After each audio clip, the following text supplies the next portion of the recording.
250 years since those shots in the dark. 13 colonies stood and they lit up a spark. From Lexington Green to the boys on the beaches, we fought for our freedom and we never retreated. We tamed the wild frontier with blood, sweat, and calluses, built cities from nothing with nothing but courage. 250 years of stars and of stripes, of farmers and soldiers and working men's pride. We lifted the world up from darkness and fear. America the beautiful, America the free. We've been knocked down before, but we always got back, with God on our side and the red, white, and blue on our backs. 250 years, let the whole world see, this is still the land of the brave and the home of the free. We ended the evil that chained human souls, gave the world the light that lit up the globe. We beat back the tyrants, we buried the Nazis, put men on the moon, just because we said, watch me. We invented the future, the car and the plane, fed the hungry nations, and we called them by name. 250 years of stars and of stripes, of factories humming and Saturday nights.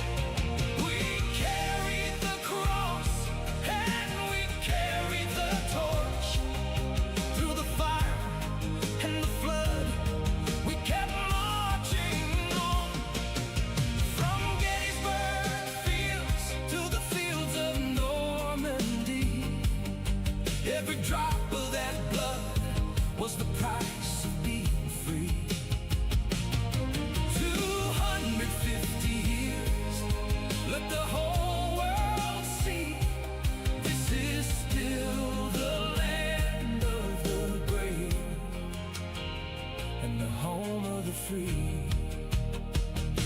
We built the greatest middle class this world's ever known, gave every man a chance to make it on his own. We stood up to tyrants from Berlin to Baghdad, brought down the Iron Curtain, and we made evil mad. Now they're trying to tear us apart from within, but we got a fighter in the White House again. We got a president who loves this country true, fights for the forgotten, fights for me and you. He's bringing back the factories, the borders and the pride, putting God and country back where they belong, inside the greatest nation that the good Lord ever made, still standing tall in the light of freedom's flame. We've had our stumbles, we've had our shame, but no other country ever rose the same. From sea to shining sea, let the anthems ring. This is still America, Let freedom sing.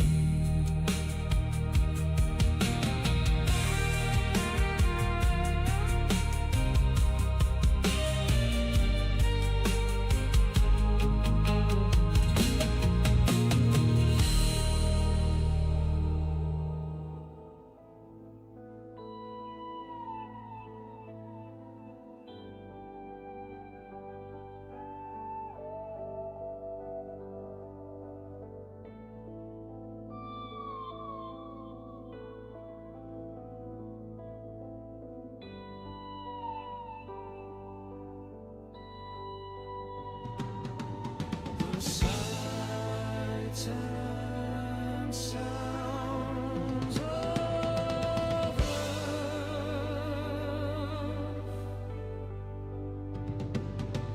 The sights and sounds of earth.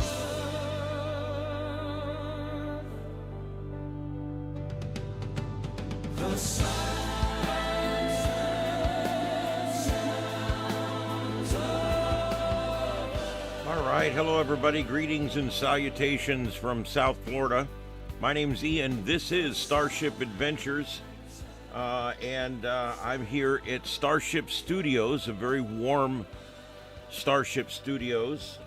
The air conditioner, which I have been nursing along here for about 3 or 4 weeks with it shutting down and doing all kinds of weird stuff, it is now done. I come home, the room's warm, I walk in, the air's off, I turn it on, and it makes a sound like the fan, the big plastic fan piece, has come off of the thing and it's just sitting in there is what it sounds like. So I don't know what's wrong with it. I'm going to take the front off of it in the morning and see if I can see, but I don't think it's anything I can service. So I don't know what I'm going to do. Not sure. Not sure what I'm going to do at this point. I cannot afford another $850 air conditioner. So I bought this one just 2 years ago. It's just out of warranty. And so I'm screwed. I am totally screwed. It's the exact opposite time of year. I would love a mini split. I can't afford it. I can't afford anything right now. I'm probably going to have to close this out and shut it down and go set up in my room because I can't afford. I can't put even a $300 or $400 air conditioner won't work here. It has to be a big, huge air conditioner, and so I'm probably. I've got the door open now, and fans blowing in, and I'll be able to get through tonight because it just got done storming here, and the temperature's down around 77 right now, so not too bad. Yeah, I would VTX. I would love a mini split, and I know you could help me install it. And that's exactly what I need. But I don't know, I'll never be able to afford that. I don't know how much those things are, but they have to be more than these all-in-one units. I don't know what size it is. I can look. It's huge. It cost me $850. It's like for a hotel. It's got the big vent on one side. It's one of those. Yeah, it's like a commercial unit.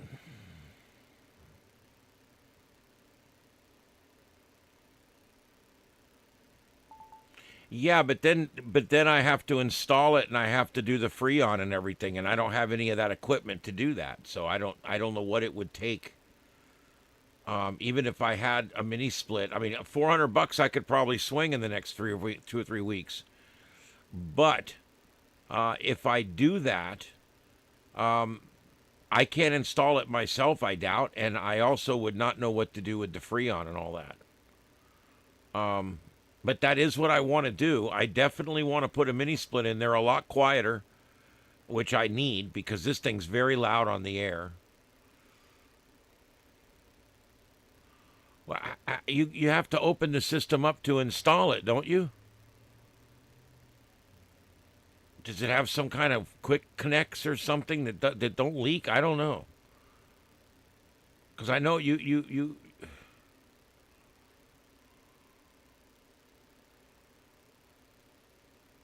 I don't know how they could be pre-charged. I have to run it through the wall.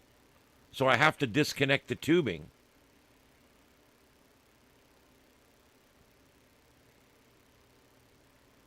Hey, Pickled Bird. Hey, Moon.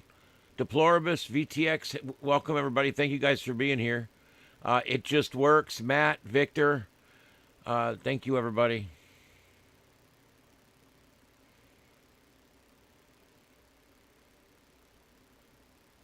Okay, well that makes it something I could do then, because I could run it right through the floor. I don't even need to drill a hole in the wall. I could run that right through the floor. I could sit that unit right down here and set my computers up right next to it. And then patch this big freaking hole in my wall up here.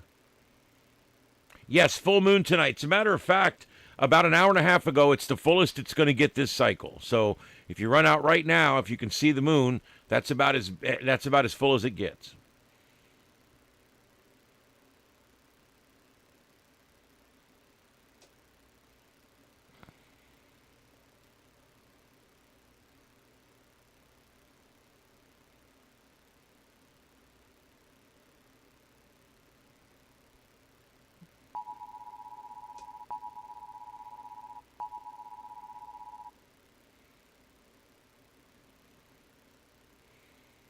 Well, that's interesting. I'm going to have to look into that, because that's probably what I'm going to do.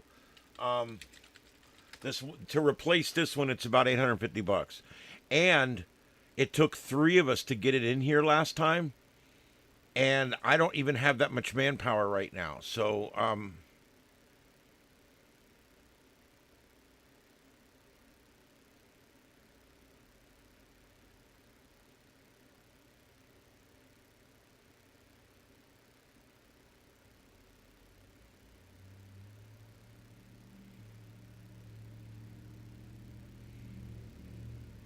hey, Green Trees. Hey, Bill. Hey, Laura. Lots of folks coming in tonight. I do appreciate everybody being here. Yeah, what we're talking about tonight is air conditioning. My $800+ hotel air conditioner that I bought for this studio has failed. It's completely failed on me tonight. The compressor's still running, and I'm sure it's still making ice, but there's no joy on the fan. The fan seems to have slipped. Something comes off in there, and it's like going, "Ow, ow, ow, ow," and it's hardly blowing any air at all. A lot of times, the piece that fits over the metal part will strip out, and that's what it sounds like, but I'm not sure what's going on.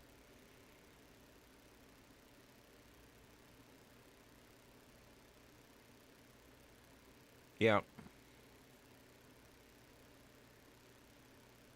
I wouldn't mind a Mitsubishi. I wouldn't mind whichever one. LG make this is an LG here, but I would still buy another LG. I don't know. This one did give me 2 good years of service. It runs wide open in here during the day. At night it cycles, but during the day with the computers, when I've got all the computers running and everything, this thing runs crazy.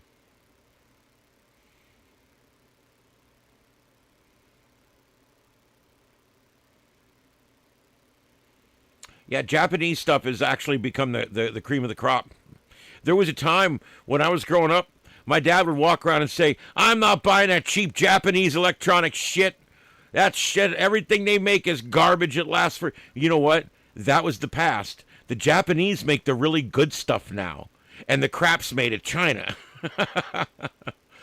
um,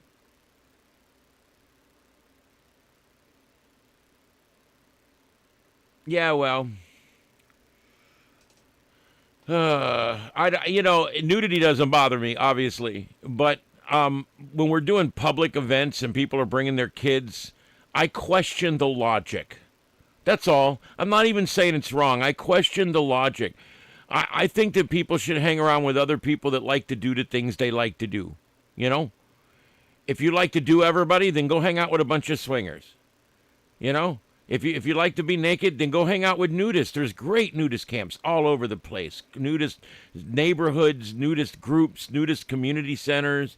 There's all kinds of stuff now. Go hang out with them.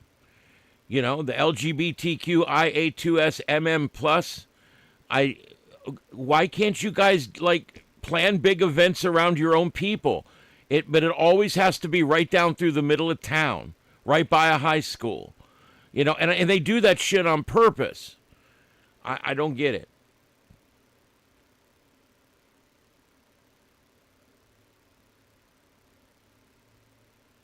9,000 BTU. This thing has to be more than 9,000 BTU, though. Hold on. Let me just look real quick.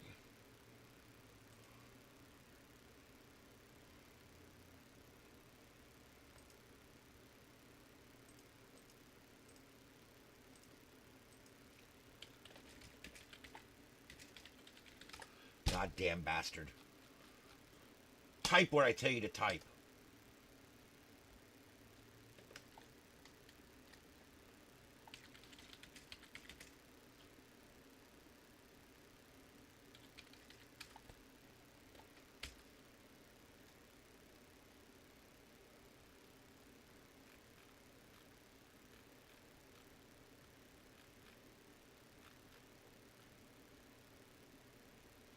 Yeah, see, that's not going to be near enough.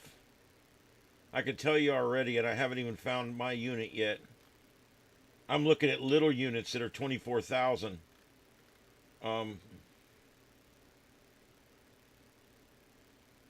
There's a 12,000 mini split for $1,000 at Home Depot.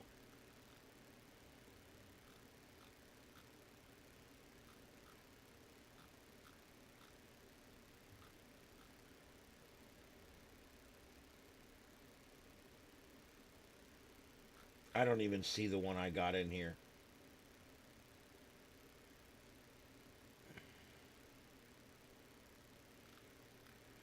The one I have has to be at least 28,000 BTU.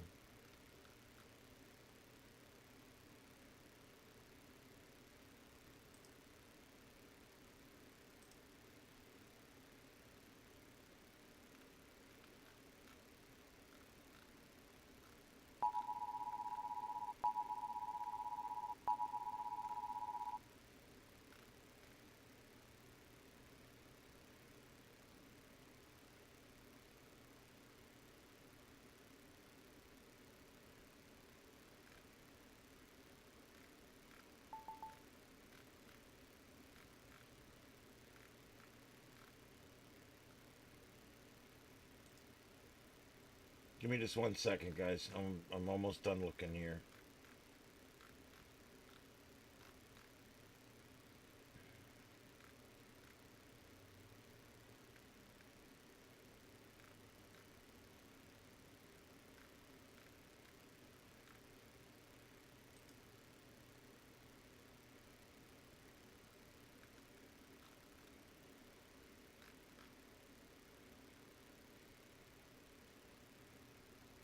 I'm not sure, but I think it was 24,000 BTU. So,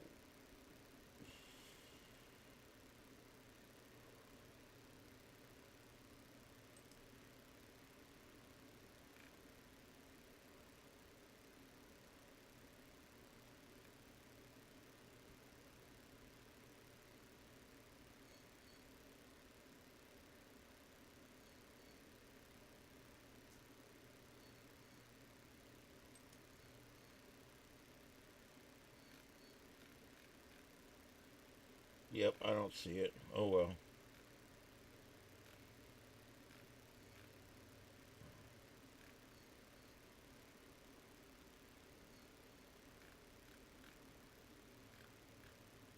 I know when I went in there and bought it, it was the biggest one they sold because I was sick of being hot. Yes, it is Mel Brooks's birthday. I think he's 100.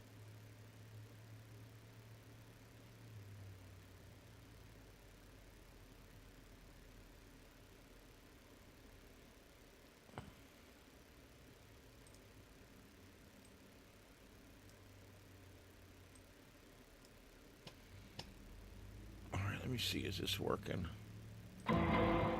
Yep, that's working. Okay, let's see. The computer issue, I think I got resolved. I haven't had a blue screen of death in 2 days. Um, Hey, Zen. Hey, Josh. Welcome in, guys. Matt. So anyway, yeah, I don't know, but I'm gonna have to resolve it. I'm gonna start working on that. And you know, if the mini splits are less than the wall units, then I would get a mini split for sure, as long as I can install it. Um,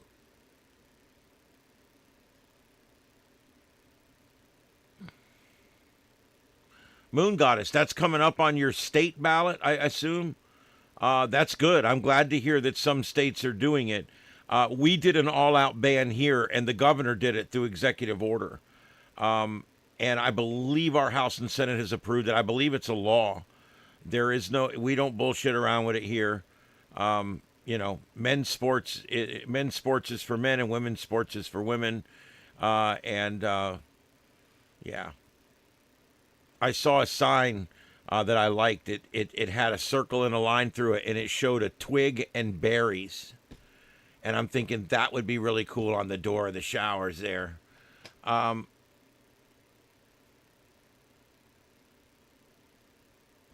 you know what? You're right about that, Matt. There's certain topics that conservatives get lots of leverage with, and the left doesn't seem to realize it. Okay, we didn't get any leverage with the MM2L.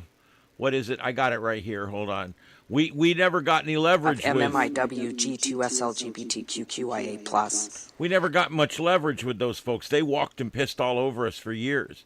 That's changing now. We can push back now. We can say, look, we don't hate you guys, but stop this insidious bullshit, okay? We can say that now without being taken off the air. And I think a lot of things are becoming that way.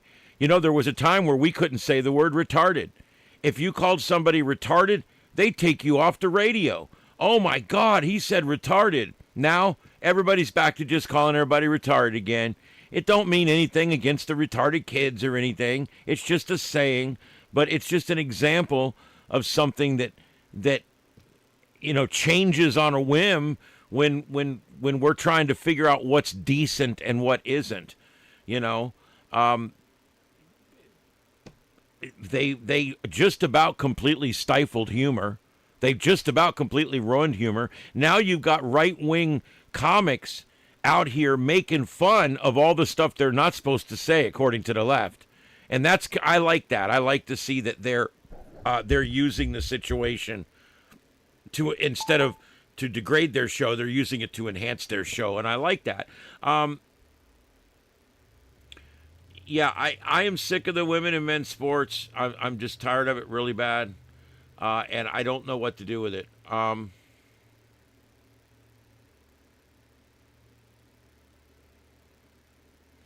Yeah, Zen, I'm gonna look for it. I'm gonna be looking around. I'm also gonna get with VTX probably in the next couple days because he's installed these things successfully and knows a lot more about this kind of stuff than I do, air conditioners and generators and such.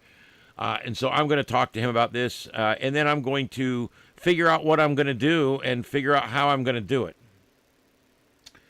I just spent $300 or $400, doing things I needed to do with the pumps and the plumbing and all this other stuff.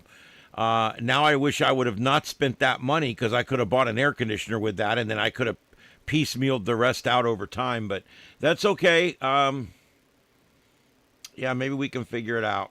All right, anyway, I'm not worried about it. It's cool enough tonight to be out here. I'm not going to promise that one night this week or something I might be doing an alternate location or something. I'm going to have to vent this thing out when I get home and see how cool I can get it in here. When I get home, even if I turn everything off in here, when I get home, it'll be 130 to 135 degrees in here. It'll be so hot that it can damage my equipment, and I'm worried about that. I don't know what to do.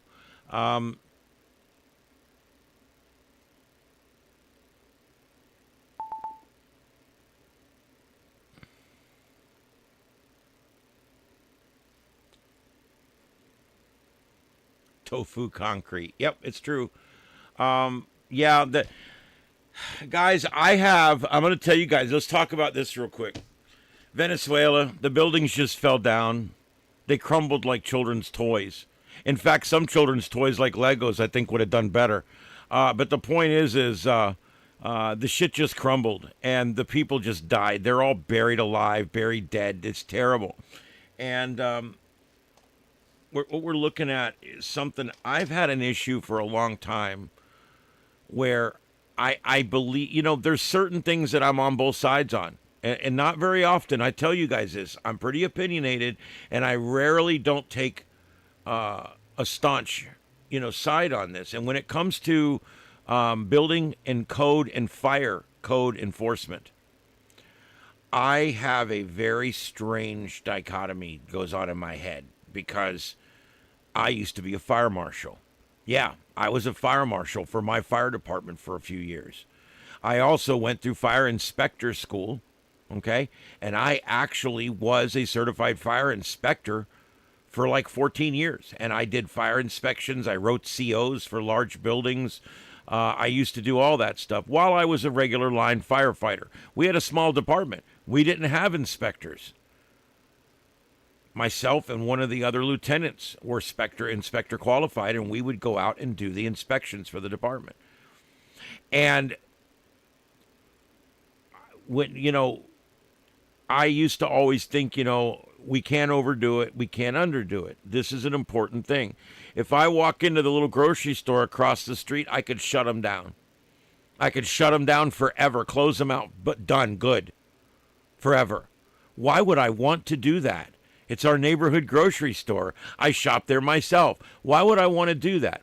So you have to toe the line between incredibly out of code buildings and really nice owners that are on their last penny trying to keep the business online and in service. And the unknown variable there is if you don't do what you can and that place burns, someone could die. And it was always a fine line that we walked because we wanted compliance, but we also did not want to put any of our businesses out of business. And so we would work with our businesses. Hey, look, you need emergency lights, you need exit signs, you need fire extinguishers, all right? And also that exit door needs to be moved. It's right thing. It doesn't open right. And I had this exact situation. And I said, look, I can't come in here and just shut you guys down. I don't want to do that. So I said, let's sit down and let's talk about this. How about this? 5 fire extinguishers in the next 3 months. Then I'll come back in 6 months and I'll make sure that that you've got the exit signs and the battery lights in. And I said, and then we'll discuss the exit door next year. And he says, man, I really appreciate you working with me. I said, dude, I eat here too. I get it. This is my community. And I want to work with you. I want compliance because I want safety. I want people in my community to not die in a fire or a collapse. And so fire codes are important to me. And so we would walk that line. Now, the reason I bring all that up is because the building department does a lot of the same things. Now, over the years, I've grown very grumpy with code enforcement because we've got, like, City of Cape Coral that patrols for sprinkler violations every night. They patrol for any kind of violation during the day. They're just, I'll turn that down some. They're just absolute jerks about it. Our county, not as bad. They're reactive only. They do not patrol. They only go out when there's a call. So if the county comes out, it's because one of your neighbors called them. If the city here, City of Cape Coral, they're a bunch of assholes. They're just terrible people over there. They tried to stop public input at their meetings, and they got called out on it. They're a crooked bunch over there, and that city has always been a crooked bunch. And they just love to find people, and they send people out in pickup trucks at night to find people. The other thing I can't stand with code enforcement is after a hurricane, they will come out and make it so difficult on you that you will pack up and leave and never look back. They will not let you fix your house. You have to go get a contractor. You have to pull permits. You got to get plans. You got to get everything done ahead of time. Meanwhile, your family's living in a van down by the river. All right? They don't care about you. And so code enforcement sucks. And fire code enforcement sucks. I get it. I understand it. I see it from both sides. It's all these codes that ruined Fort Myers Beach because none of the eclectic shops could put their shops back. None of them. Because none of them could meet the demands of all the new codes. And so we lost our beach. It's all going to be one big corporation down there that's buying the whole thing up. It'll all be so overpriced, I'll never even visit. And it's all because code enforcement went in there and won't let people rebuild their houses. 80-year-old women that are on fixed income that are told, hey, you can't have your family fix your house.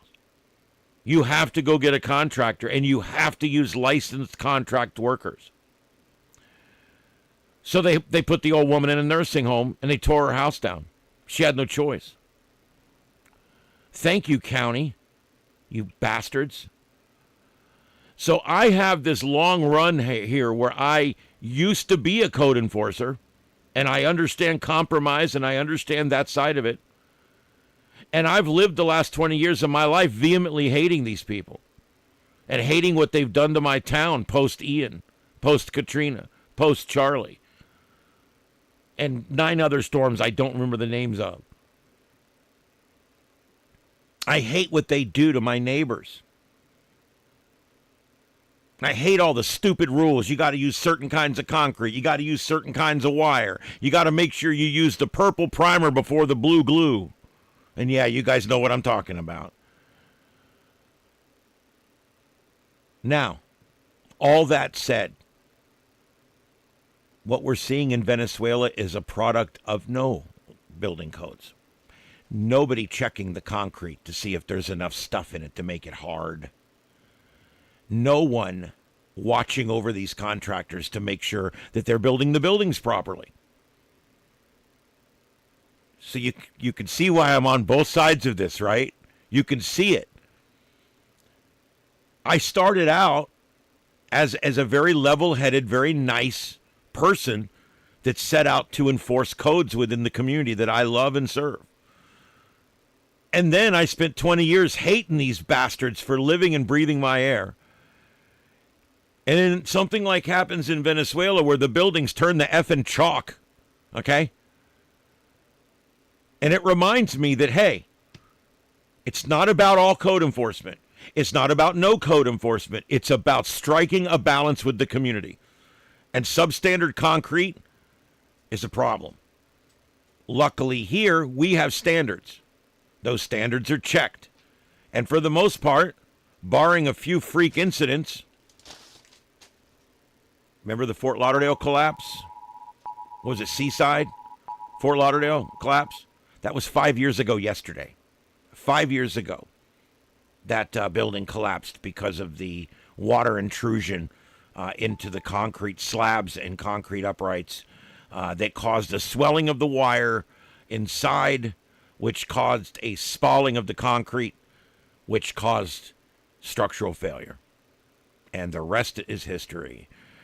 And that should have been caught and fixed before it ever got to that point. That was a weakness of inspectors. Inspectors should have caught that shit. They admit to not checking that building good enough. And so where do we stand on this? Well, I stand in both camps. I think that code enforcement's the worst thing that ever happened to a community. I also believe it's necessary to save lives. And I think we need to always strike a balance. It's not about absolute compliance. And it's certainly not about getting away with murder either, because that kills people. You don't have, sprinklering buildings is a big one. Any building that was damaged in Ian, no, I'm not talking residential, I'm talking multifamily residential or commercial. Any building that was damaged in Ian has to be fire sprinklered before it can go back and become occupied again. That caused 1,000 buildings to be ripped down right there. That sucks.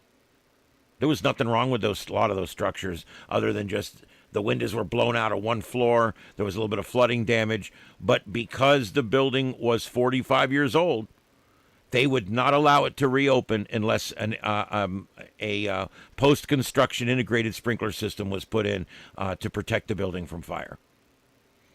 And so they just ripped it down.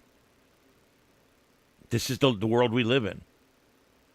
However, had we let them build that building back without putting the sprinkler system in, we could have had a fire one night that killed all the tenants on the top 3 floors. It's a balance. You have to strike a balance.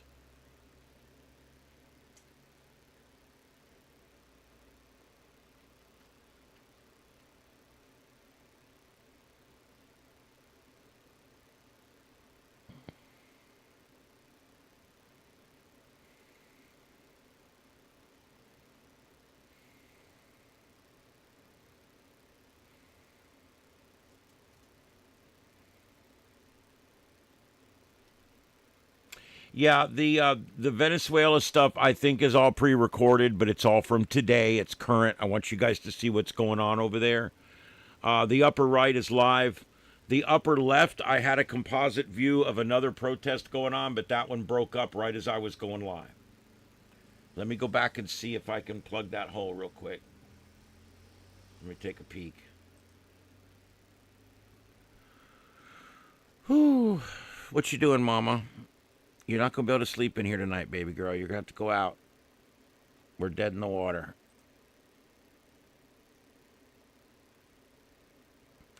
Yep, he's playing games now. He ended his stream and he's playing games now. So there is no more streams at all coming out of anywhere except the one that we are getting now. BG on the scene is now back to going every night again. He took about 4 or 5 nights off and now he's back. By the way, tonight, I wanted to let you guys know tonight, my first night on TV. I was with Trey today in the room with him, and the cameras switching back and forth and stuff. It's pretty cool. I'm going to see if I can get maybe 5 or 10 minutes of the show that I can show you guys. I think it'd be cool.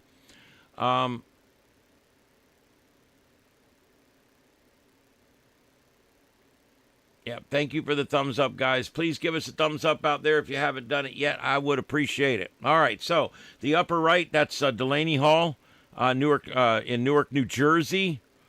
And the center is we're watching rescues that are either live or were live. I think were live earlier today is what I think. And then we got a lowering there. We're watching center screen. We do have a tornado threat tonight. A 3 out of 5. We've got a small area that's a 3 out of 5. And I'll show you what that looks like. That's right here. Look at that. Yep, so that orange phallic symbol there in the middle, that's the area where it's a 3 out of 5 tonight. There's a chance for some severe weather, and there's our storm chasers out there in it right now. And let's look at what the radar looks like up there. Let's take a look at this storm that he's going after. There they are. There's our storm chasers. Do I have all these guys? Yes, I got Corey. I think this is the one I don't have. I don't have Jaden Pepperheim. There we go. So this is the storm they're on right here.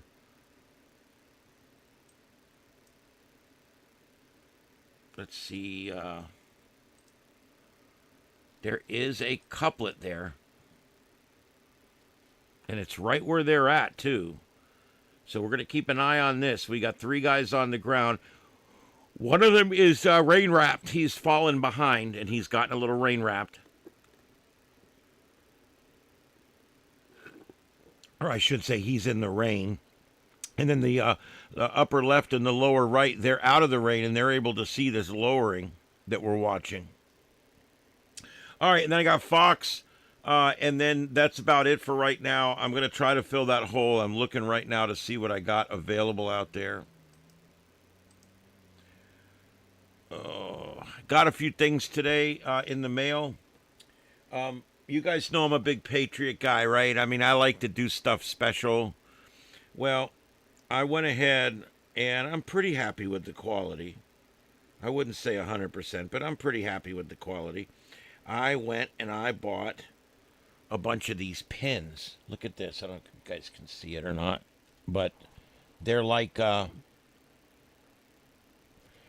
250-year anniversary pins, and I got 30 of these. And then after I bought those, I'm like, oh, I really like those. Then after that, I found this deal on Amazon Day where they were getting rid of 50 assorted pins, 50 assorted pins for $20. And these I like even better than that first batch. And look at that one right there. Isn't that pretty? Absolutely amazing.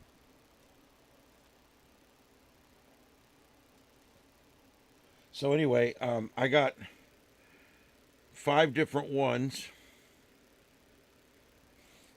I'd love to send them to you guys, but I don't have a means to do that. But anyway, so I bought all these. There's a square one here. There's 10 of each of these, by the way. This one's kind of cool. It's the Statue of Liberty, like a postage stamp. And, oh, and I like this one. I think this one might be my favorite. It's square. Look at that. Isn't that cool? So I got all these, and I'm going to that event on Friday morning, and I'm going to give a bunch of these away. I'm just going to give them away. I'll give out a bunch of cards to the show, too. These are all people that know me because I'm on TV and radio now. I mean, they all know me from radio. I've been doing it for 15 years. So I haven't done one of these events in a while, and I'm going to go. And I'm going number 1 because it's our nation's birthday, and number 2 to support my radio station, and number 3 I'm going to give these pins away and promote my YouTube channel. So there you go. I thought about doing some of it live, and I'm going to tell you right now, I haven't ruled it out, but I don't know who would be available to watch me live at between 6 and 9 a.m. in the morning Eastern time. That's between 3 a.m. and 6 a.m. on the California coast. So I don't know if that would be something that would be worth it. But I am going to take some video, and I'll show you guys the video. I'm looking to see if there's anything come up live for protests, but I don't see anything. No.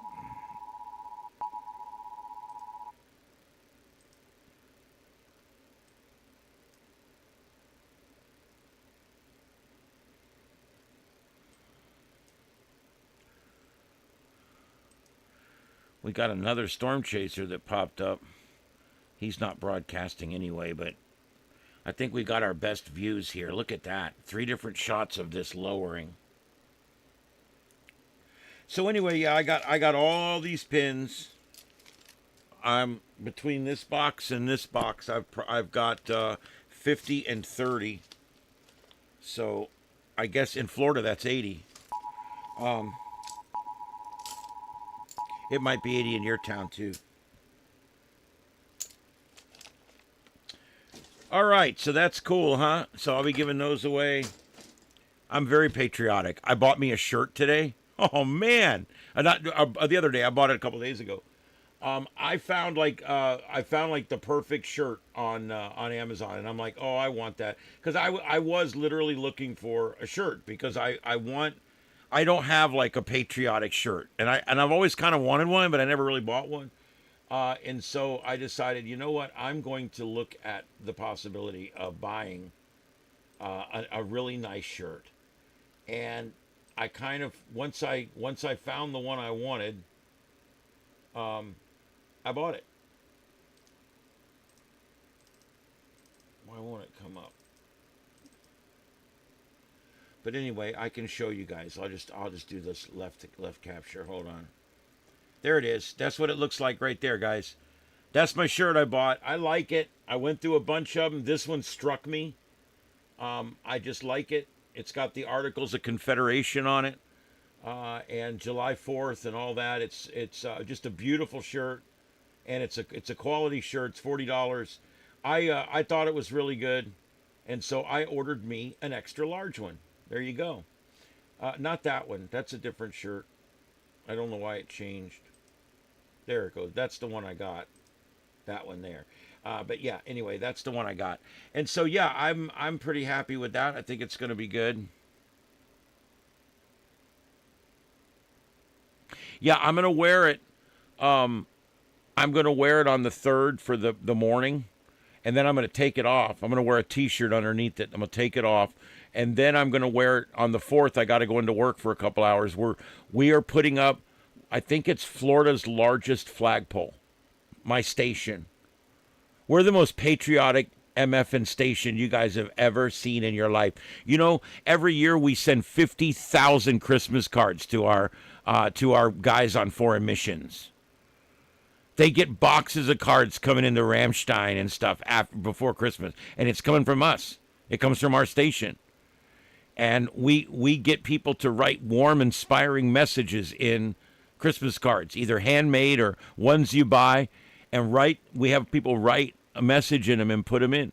We also support the honor flights. My station does a lot of very patriotic stuff. And we're going to be live on the 3rd, doing a big patriotic party. There's going to be some of our elected officials are going to be there. I think Trey's going to be there. I'm going to be there. So Katrina even said she may come by for an hour. I'm hoping to see all of my guys from my show there as well. But we'll also be there working with the morning show guys. So that'll be cool. Yeah, yeah, I love it. Yeah, so that's it. My station, very patriotic, very much looking forward to that. But I'm going to wear the shirt on Friday morning, and then I'm going to wear it again on Saturday afternoon when I go, and I'm going to go to the station and produce a show. It's a 1-hour live on location. We're on the 4th. We're going to be live on our radio station, and we're going to be putting up the largest flag on the largest flagpole in Florida. It's going to be really cool. One of the largest in the country. Yeah, it's going to look like a Ford dealership or something. And, yeah, if you haven't been called a Nazi yet, then you're not defending your side. That's all I can say. All right, so that's really cool. So then, and then I will wear that shirt here on the night of July 4th. So that's kind of how I plan to do it. All right, I want to show you guys something else I bought. The UV32. I've been talking about this radio for a while. I love this radio. This is the front and back radio that has the speaker on one side, the screen on the other. It's what they call the new public safety design. And this is a Baofeng UV32. You can buy them now for about $40 or $45. It's a full 10-watt radio, 1,000 channels. I'm not going to sell it to you, but I just wanted to show you something. My complaint about this radio is there's no belt clip. There's nowhere to put a belt clip. There's no belt clip. And I like to clip it on my belt. I don't like to just carry it around. So they just came out with something not long ago. Look at this. It's a belt clip that is designed specifically for this exact radio. Look at that. And now it's on the clip. And you can unclip it and you can use it in the clip because you can still see the screen. See that? So there's a hole in the clip so you can see the screen. And if you want, you can leave it clipped on and just pull the radio out and use it and then stick it back in the holster again. So I just wanted to show you the one drawback to this radio has been eliminated. They are selling one right now for $45, and it comes with this already. It comes with this clip. It comes with 2 antennas, I think. It comes with the base mount charger and the 2 different antennas. I just wanted to let you guys know that if you're still looking to buy one of these in a different, whatever kind, the UV32s have come down again in price, and they now have the belt clip option. So,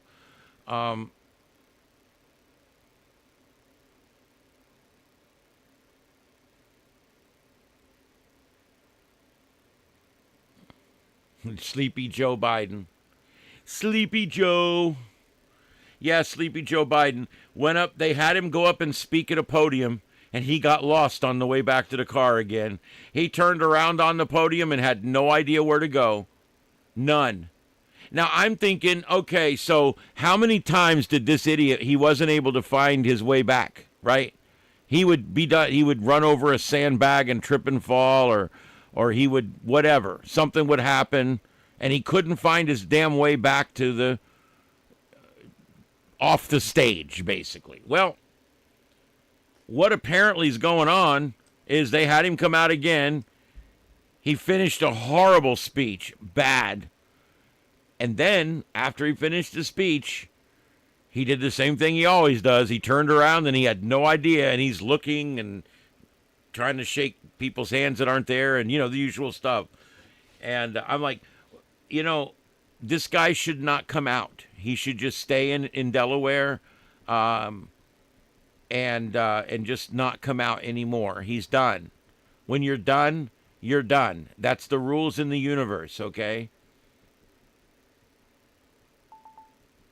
Yes. John Fetterman is my favorite Democrat, by the way. I think it's really funny that a hardcore leftist Democrat that doesn't even wear suits or doesn't da-da-da-da-da has a stroke one day. And guess what? It fixed him. He's thinking rationally. It's like a Trump and all stroke. He's thinking rationally now, which I think's really cool. You got to admit, that's pretty cool, right? All right, guys, and don't forget, a special for the holiday, sponsoring this half hour of the show, Trump and all has come out with the new Crazy Nancy bobblehead doll. That's right, the Crazy Nancy bobblehead doll by the makers of Trump and all, the leading treatment for Trump derangement syndrome. Get your own crazy bitch to sit on your desk today. That's right. You can get one of these right now on our website. That's www.idon'thaveadomain.com. And go right there, go right on the website and order one of these today, and you'll be all set to go. This is the special 250th anniversary Crazy Nancy bobblehead doll by the makers of Trump and all. Get one today.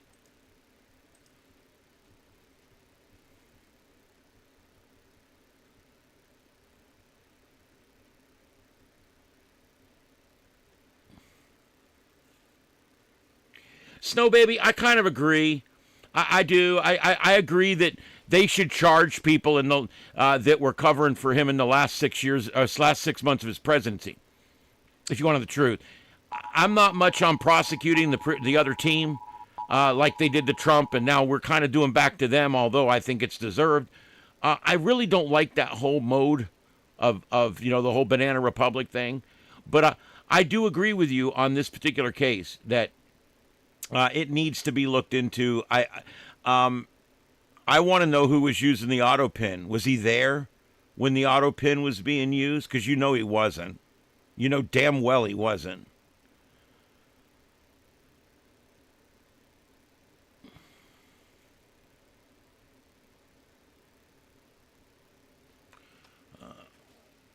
Let's take a look. I doubt it, but we'll take a look. Pueblo, Colorado.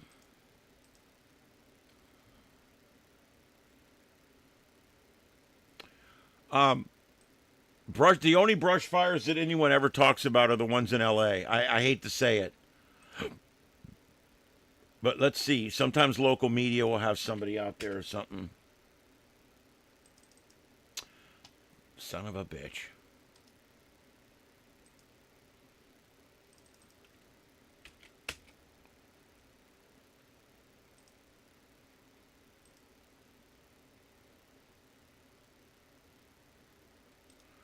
Well, I'll be damned. We've got live at the Aspen Acres Fire. Thanks for the tip. Let's get this up for you guys in screen number 1.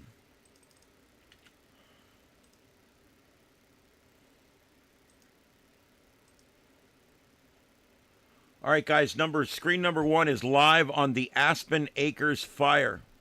That's southwest of Pueblo, Colorado.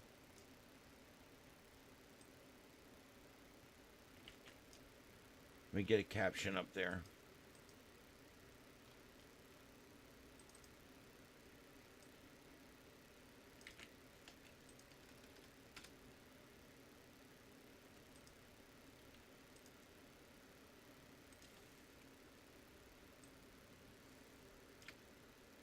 There we go.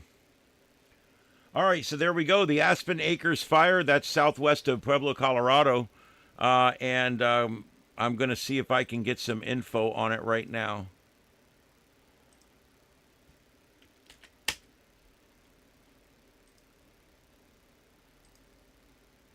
All right, this is coming in from 9 News, which is in the area there. Wildfire burns more than 23,000 acres in southern Colorado, Sheriff's Office says. The town of Rye and Beulah, I think it's Beulah, yeah. Beulah is in Beulah-Ballbricker. The town of Rye and Beulah are among the areas evacuated due to the Aspen Acres fire. Let's see if I've got a report here that we can do.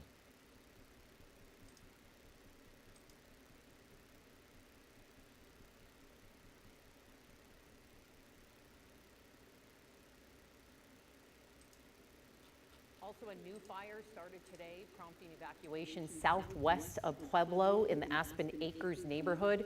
It is called the Aspen Acres Fire, and at last estimate has burned nearly 2,500 acres, about 4 square miles, and it is entirely uncontained. Hundreds of people living in the towns of Beulah and Rye have been forced to evacuate. Granger offers professional-grade products. Whatever. That's all they're going to give me? That little teeny bit? Jeez. How stingy. Okay, so there we go. That's what we got. That's the fire that's going on out there. And it immediately goes on to some FIFA shit.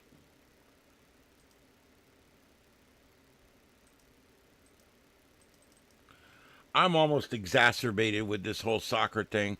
The only reason I'm not bitching about it anymore is because of all the positive it's doing right now with the people coming here expecting this to be a dump and a mess and people to be assholes, and they go away and they can't figure out how it's so great. You know what gets me is they keep saying, we went to the south, we went to Georgia, we went to Florida, we went to the south, and the people there are so nice. We went to Tennessee, and the people there are so nice. Have you ever heard of the term Southern hospitality? The left has told them for so long that people in the Southeast hate everybody. They suck. That's what they've been told. Oh, if you're that's the South. They suck. Truth is, it's Southern hospitality, and these people are finding it out firsthand for themselves. Mr. Spock, is that what we're calling him? I don't know. I don't know where he's at. Let me see if he's over here.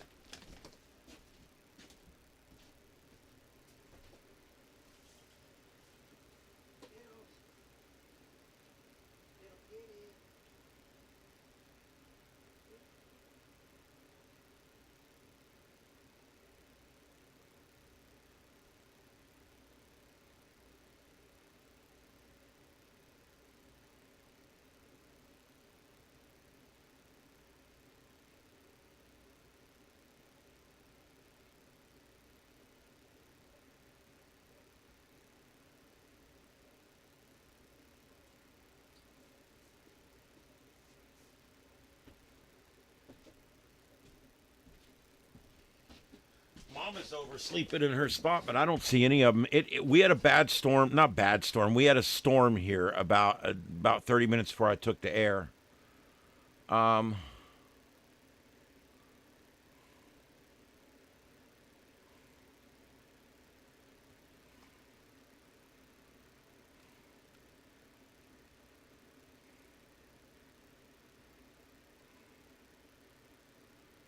I should look into the 3D response system. Okay. I've never heard of it.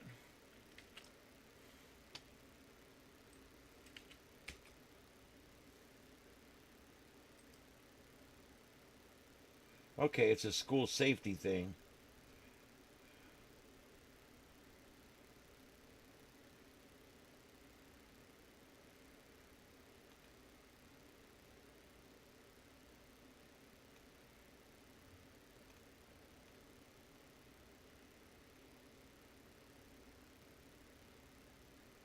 Yeah, okay, I know about this. There's different companies doing this. Guys, I want you to think about this. This is something that is going to be scary to think about, okay? But what if your child's classroom had a box and it mounted up in the ceiling? You don't even see it. And there's a trap door in the drop ceiling. And the moment shots are fired in the school, these drones deploy out of that trap door. And these drones go and they subdue the shooter. And how they do that, they don't have guns. They're not armed with guns. They're armed with pepper spray or pepper balls. A lot of them. The one I was saying, the thing will shoot everything it has at the shooter, and then it will run itself into the shooter. It literally just the drone itself will run into the shooter as fast as it can, and then another drone and another drone. I like this system as long as the drones are continuously non-lethal. I don't want lethal drones in our schools on standby. It's too, I can't go that far. It's a bridge too far. However, if you're going to arm them with accelerated pepper balls, the ones that are shot out like paintballs basically, but they're pepper balls, and you're going to spray OC spray or whatever, or some kind of pepper spray, I'm okay with all that. I'm okay with that because my child can survive that if I had one. But when we get into lethal, I don't think anybody's proposing that. And that's what everybody says. They're going to put drones with, now we got drones with guns. No, we don't. What we have is, okay, here's the situation. A shooting occurs. Pop, pop, pop. The shot spotter immediately identifies what room because there's a microphone in every room. The shot spotter immediately notifies law enforcement not only that there is shots fired in the school, but shots fired in room 125. 3 shots so far. And they can have that good information. Then, at that point, a person sitting in another state somewhere is on standby. And he straps in and he immediately goes to the drone that's in that room, hits deploy, the drone drops out of the roof, and now we've got a human staring this guy down in a drone that's armed with non-lethal weapons to take him out before he kills any more kids. Now, I know some of you right there are shaking your head right now. Oh, hell no. And this can be run by AI. It can be run by humans only. Or both. Or a hybrid. The ones run by humans, I think it's a great idea. The ones run by AI, I think it can be a great idea.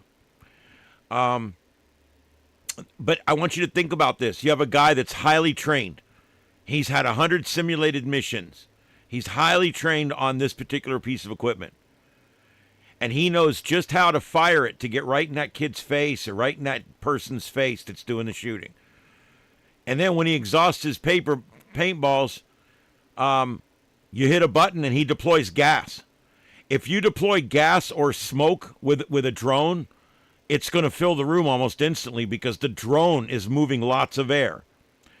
And you could literally, if the person operating the drone doesn't feel like he's neutralized the bad guy, he can always flood the room with gas. He can flood the room with smoke. He can run the drone into the bad guy. There is a lot of things that can be done. And while this man is fighting off this drone, or let me go back, while this transsexual shooter or straight guy, whoever's doing the shooting today, while this person is fending off this drone that's shooting things at him and spraying things at him and releasing things at him, while all that's going on, the cops are getting closer and your child's still alive. I want you to think about this. I know this sounds crazy. This is freaking nuts. But we could have 100,000 drones, one in every classroom across the entire country, and just have 2 guys on standby 24 hours a day. 2 trained guys. We've never had 2 school shootings happen at one time. Never. So we'll just have to leave that to probable chance on that. But if you got two guys, they can jump into the two closest drones where the shots are being fired, and they can take immediate action to stop the killing. That's what's important. The cops are minutes away when seconds count. And we don't even know if the cops are going to go in. We've seen a number of situations now where the cops are cowards in these shooting situations. They're not soldiers. They're men with families at home. And I'm not saying that's right or wrong, but I'm saying they're not soldiers. They don't think like soldiers. They're not trained like soldiers. And so what you get is you get a bunch of guys that only about half of them has the balls to actually go into a shooting situation. I think it's actually higher than that. But we found that one here in Florida. He stood there for 25 minutes while 20 kids or something got shot and killed. He was right there, right outside the building. Never went in. Other cops arrived and they're like, why are you not going in? And they ran in. Because he's scared. And he was charged. And then we've got the Uvalde. They should put every single one of those cops in Uvalde in prison for the rest of their life. They just stood there and stood there and stood there and stood there. They were afraid. If you're going to be afraid, you can't be a cop.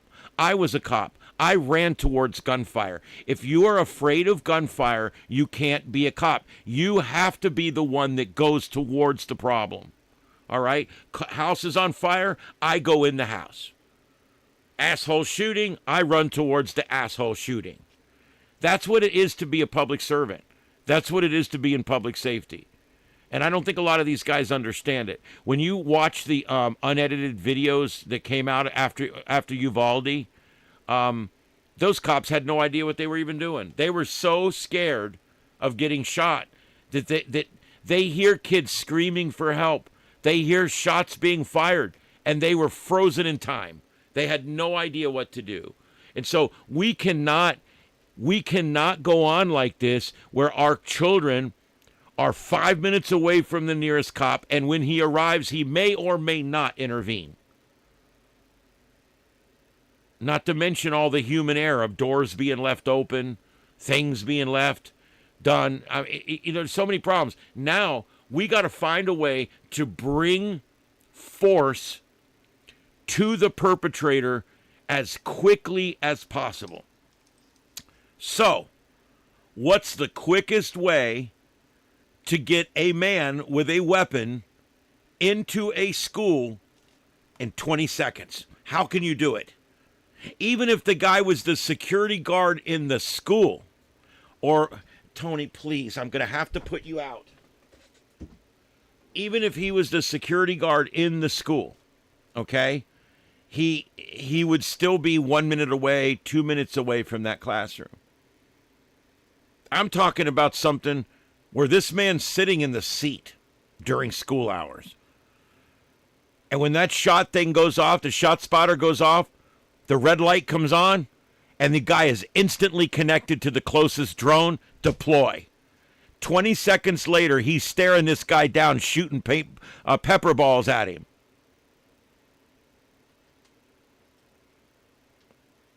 I think this is a winner, guys.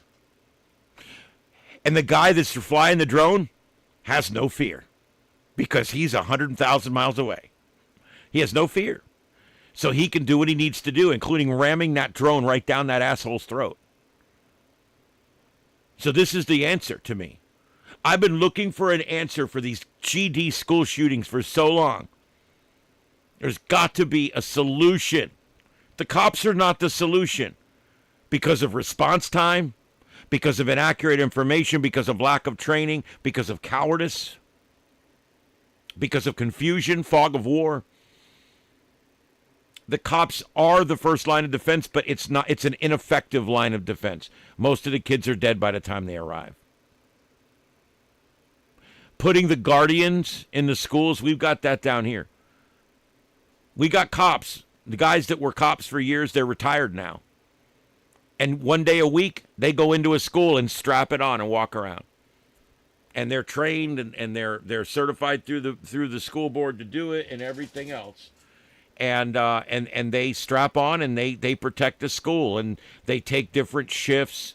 and do different things. But that's something we're doing down here. But even that, you're taking a guy that's retired from law enforcement and putting him in a situation where he's got to crawl across the ground and try to shoot somebody.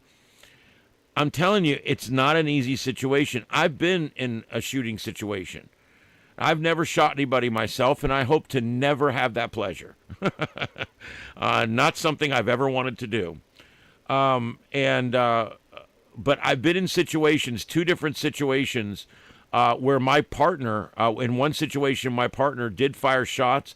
In another situation I was in, we had decided to shoot and kill this guy because he was waving a gun and firing a gun. And right as we decided to do it, he threw the gun down. I almost killed him. It scared me to death. I felt the trigger come back out. And yeah, it's a long story, but I've been in these situations. And I know that no cop arriving 4 minutes after the fact to a building that he doesn't have a floor plan of, to a room that he doesn't know which room it is, to a building where all the administrators are hiding with the kids. How much success has it been? And this is not negative on law enforcement, because many times they arrive and do wonderful work. Many times, more than the average, for sure. We've had two really bad school shootings where the cops were complete and total, utter cowards. And we've had some others where they went in and did some very heroic work. But the point is that you can't guarantee it. You never know who you're going to get that day. Are you going to get the little 5'0" girl that just some little girl that's 23 years old that just come out of the academy, and she's crying because she knows there's kids in there? Or are you going to get the big SWAT guy that always overreacts? Are you going to get it could be anybody. You're going to get the commander that's got the level head, or you're going to get the one that's an asshole. I mean, there's so many dynamics that goes into a police response to a situation like this. And so I came to the conclusion a long time ago that the police are not protecting these children in the classrooms. They're not. The locked door on the classroom probably protects the classroom more than the teacher, more than the cops can. So I started thinking, okay, what is it? And then I saw this. I saw these drones. And I'm like, that's it right there. That's it right there. That's winner, chicken dinner. Because it virtually removes the ability for this thing to kill your child. If it goes berserker or something, it's just going to injure and maim. It's not going to kill. Okay, so we've mitigated some of the risk of having this in the school. Now we make it to where a human has to fly it. It's not AI. A human has to fly it. Okay, so now we've removed the whole Terminator iRobot problem. Okay, so what's left? What's left? There's going to be a fee. It's going to cost money. I think we'll all pay that. No problem. That can come right out of the ad valorem taxes. So what are we down to? Well, they're already testing these. They're already testing them, and they're already showing them to school districts. And within the next year or two, you will probably see these rolling out if they haven't already. I think eventually there'll be big, huge companies that have people sitting in chairs all the time, just in case. And when that shot spotter goes off and there's nothing going on, the drone drops out of the ceiling, looks around, there's nothing going on, it goes into a standby mode. It doesn't act unless the person that's flying it sees a threat and acts upon it. So I think this is what it is. I think this is what it is. And I want you guys to tell me what you think. I really do. I want to know, do you guys think that, and I'm not talking AI drones, I'm talking manned drones that are flown by human beings. We're going to start a poll. And I'm going to write, do you believe there is a future in man-flown drones in the classroom for protection?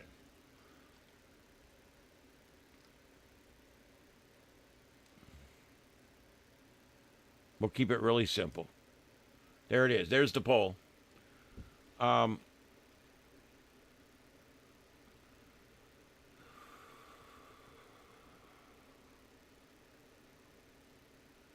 Does this chat room have email addresses? Yes or no? Catherine, I'm not sure what you mean. I have an email address I can give you if you want to send me something.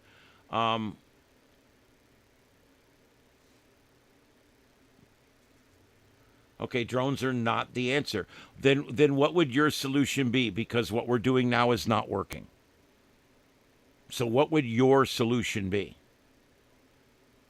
How are you going to stop a shooter in school? I'll tell you another one I thought about for a while until this idea came out.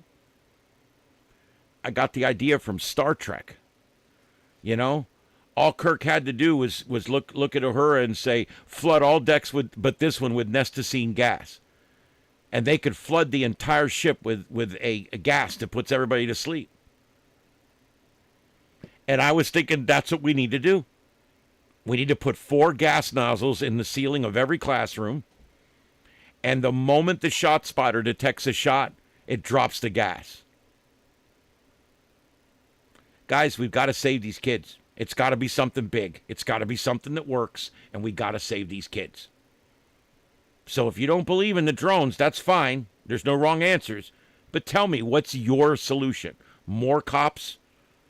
Cops sitting every 3 classrooms to make sure they're close enough to kill somebody if they have to? And is it safe to have cops coming in with AK-47s or whatever they are, whatever they're shooting now, to come in there with high-powered rifles, and they're shooting a guy with high-powered rifles, and those bullets are going through all the classroom walls?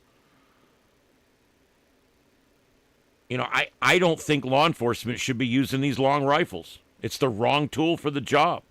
They should have really good handguns with soft ammunition. And I tell you, if you want a long gun, you should have a carbine or something. Something that shoots soft ammunition. When you go into a school to save children, you're shooting hard steel ammunition through a gun that propels it so fast, way faster than the speed of sound, and it ends up going through people and walls and ends up in a water tank across the street. I think long rifles are the wrong tools for law enforcement. Other than sniper situations, I don't believe they should use them. They should use soft handgun ammunition. Because remember, we're not at war. Okay? If we're capping somebody, we're capping one person. So let's draw and fire and be done with it and not run it through about 15 other things.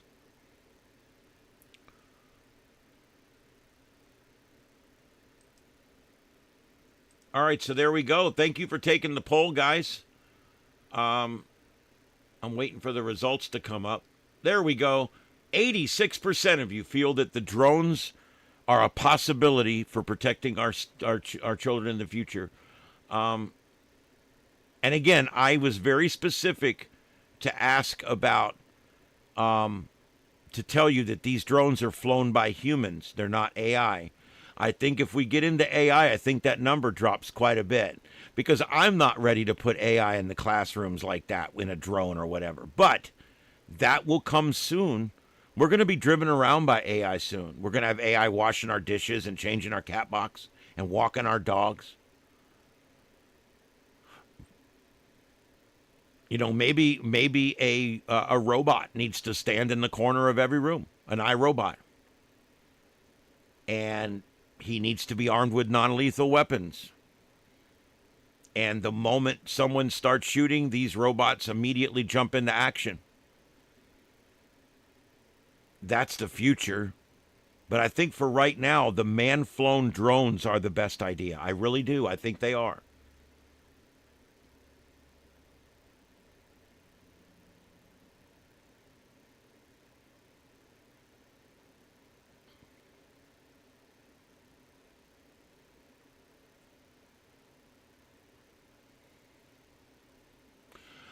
Deploribus, I would be fine with a hybrid situation where the guy's pulling the trigger on the weapons and the drones being flown by AI.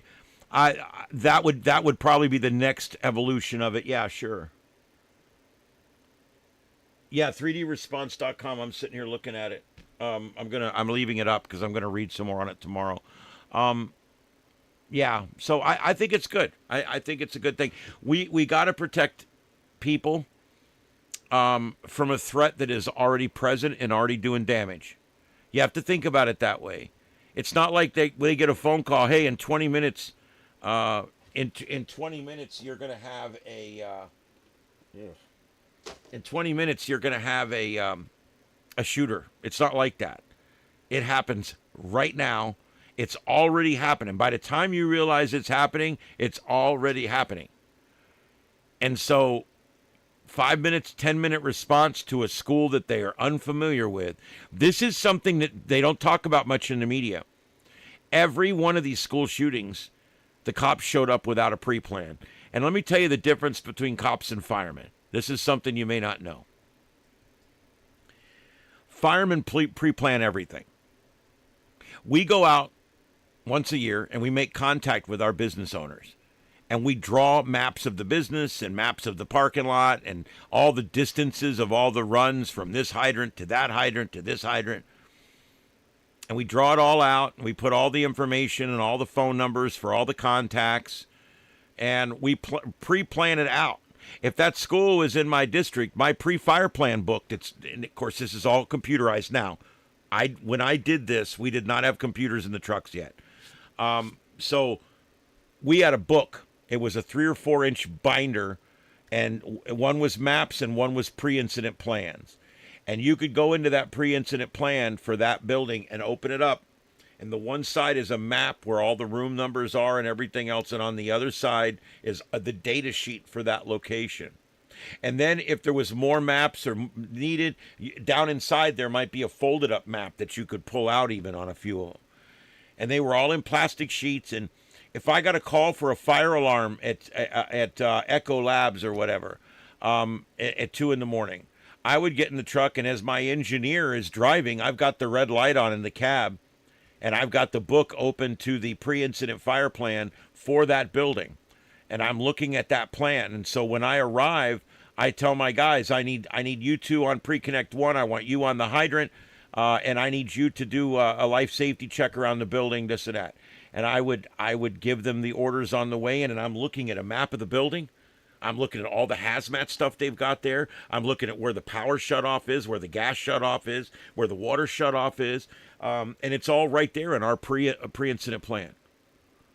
Here's the part that I'm going to tell you. Cops don't do this. Cops do not do it.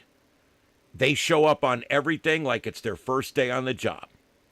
I always, the whole time I was a cop, I'm like, why don't we pre-incident plan this stuff? No, they're busy. They can't be bothered. They're not going to do it. See, at the fire station, you're sitting around waiting for the next call. And it gets boring. So we drive out in the engine and we go do some pre-incident planning. We used to go out and do one a day. We'd go out and check a few hydrants. We'd go do a pre-incident plan. We might stop by the elementary school and say hi to the kids. We used to do stuff like that. It used to be very community oriented. And I like that, you know?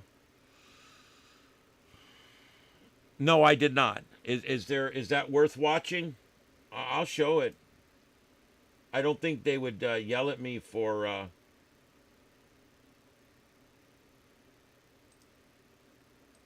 All right, let me. I don't know why. Oh, let me turn that up. There's a little 2-minute video here. I'll be glad to show it. Here it is. Care about the safety of children and their lives, right? Well, listen to this. In 1958, 92 children and 3 teaching nuns died in a fire at Our Lady of the Angels School in Chicago. It led to a nationwide reform of fire safety in schools. Since then, not one child has died from a school fire. The same principle should be applied today. The issue of school shooters is still a problem. Shooting down at these students. As of course we now learn about even more school shootings. Senator Brittany Ehrman found they aren't building schools like they used to for this very reason. The definition of school safety in today's day and age previously had not yet been defined. Minnesota-based 3D response system. One of the pushbacks we hear is we don't want our schools to look like a prison. In reality, our system is completely hidden so you don't lose that learning environment feel. 3D response systems is a multi-layered design to get the police there faster and provide tools for the people inside to survive. I went there as a skeptic. I'm not a skeptic any longer. Why isn't this in every school? Because the loss of even one child's life is one too many. That's AI. Well, let's get this word out and make sure that we support folks like Representative Hudson and a 3D response system. And wherever you are, whatever state you're in, go talk to your school board, go talk to your state representative. Tell them about this. For information, or if you would just like to help, download our info sheet PDF located under the Systems The tab. 3D response systems design will provide safe spaces and a rapid response from first responders. You should install in every school, public and private. Yes, I agree.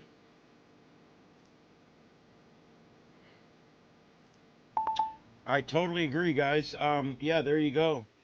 This and like I said, this company here looks like they specialize more in the barriers, and barriers are important too. If we have those really big mag locks on these big commercial doors, no average person is going to be able to violate that at all. These mag locks are crazy, and that's I like that. I like the thing where what just looks like two boards ends up being a protector thing that comes across and locks. That's really cool. They're building these schools with auto locks that can be shut down remotely and stuff like that. You should be able to hit one button and lock every classroom in your school down. You can still go out, but you can't go in. The moment the shot spotter goes off, it locks down every classroom door, completely locks every door in the building, and people can only egress. They cannot enter. They can only egress from locations. That's a great one too. And of course, you could, like you said, we talked about. There's different ways of achieving that. Maglock is about the best way. But yeah, there's and of course bulletproof glass. There's a lot of stuff that we can do when we build a school, and I think that's what they're specializing in with this particular one here. When you're building a school, there's a lot of things that can be done. Putting anytime you have a barrier between different students and stuff, make it bulletproof. Make it bullet resistant glass or whatever. Things like that. Is there another one? No, this is very interesting to me as well. That's the only one I see. Let me see.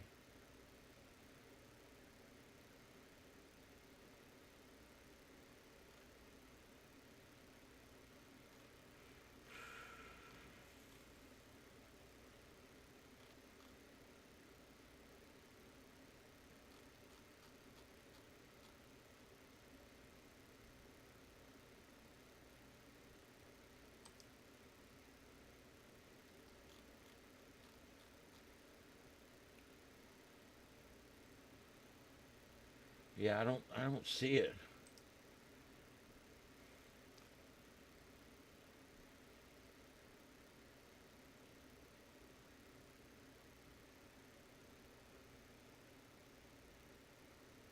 Yeah, you're a moderator. You can put a link in chat. Go ahead.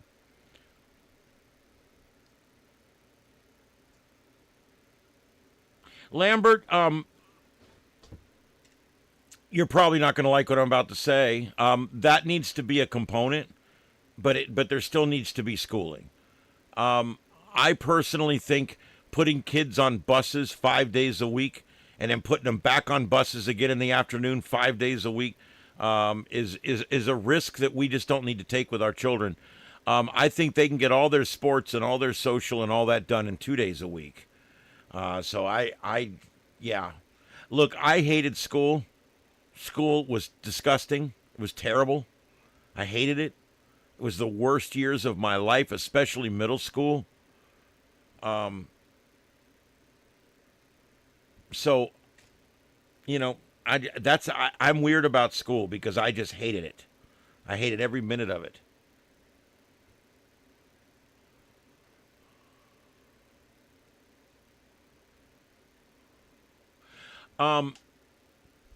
It is money. All this stuff is money. And it's money over lives. You have to decide. What we're doing now is not working. But what we're doing now is not keeping children alive. We got cops showing up 10 minutes later. They might as well just bring body bags.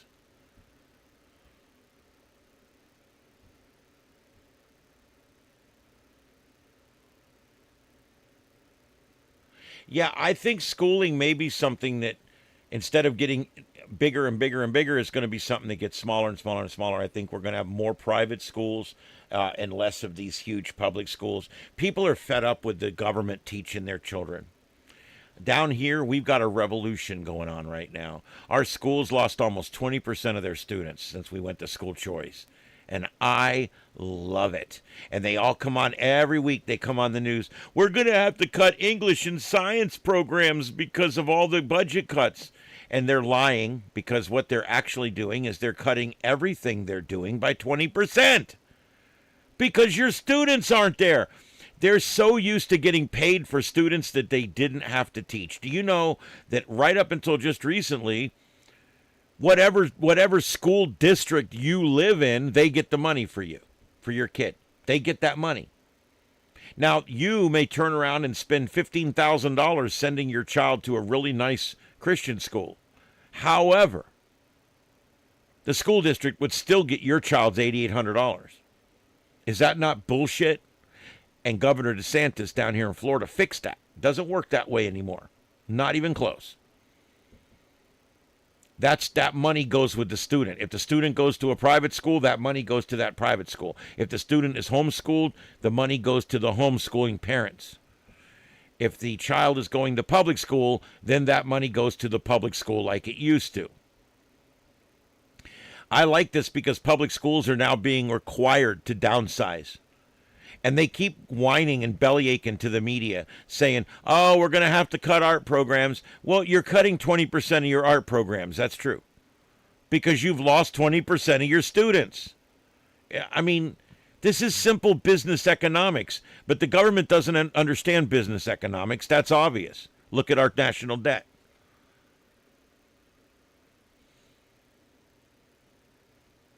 They are government schools. And they're indoctrinating machines. And the reason that the government over the years has fought to keep schools under their thumb like this, and to keep most people in public schools, is for that very reason, so that they can be indoctrinated by the government. Why would you send your child to a government school? The government doesn't do anything right. They don't do anything right.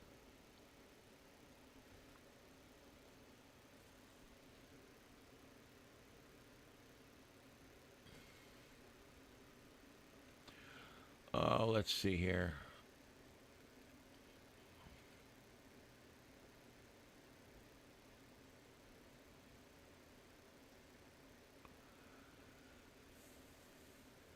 The teachers' unions destroyed public education. You're absolutely correct. Number one problem with public schools is public sector unions, teacher unions. Number one thing. Yep. Because they make it to where it's not about the kids, it's about the teachers. And schools were originally made about the kids. Teachers weren't even paid. It was just about the kids. I mean, the importance has always been the kids. But when you get into public sector unions, all they care about is to increase the size and scope of government, just like the government does.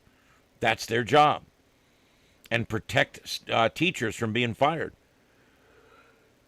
They do nothing to protect children, the unions. In fact, the unions will take money that would have been spent to save children, spent on teaching children, spent on keeping children safe, and we're going to spend it on things that we don't need because the teachers' union's pushing for it. Yeah, separation of church and state there for schools. No, I agree. I don't like it. I think a lot of the reason why we're losing our Christianity in this society and why the numbers go down every single year is partially because of public school. 100 years ago, most of your children went to secular schools. Here we are 100 years later, and most of our students go to public schools where they've been sanitized of any godly message at all. They've been sanitized of good cultural things that help people in their lives later on. And they've been sanitized by people that are, quite frankly, atheists. And so I blame public schools for the de-Christianing of this country.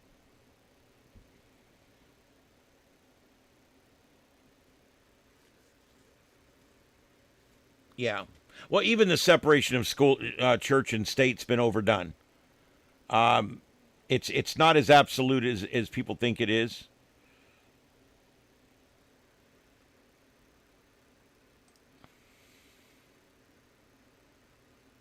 God, I'm hot, guys. I am sweating. I'm going to be signing off soon. All right, I got that video. Let me, I think I'll just run it on the screen capture.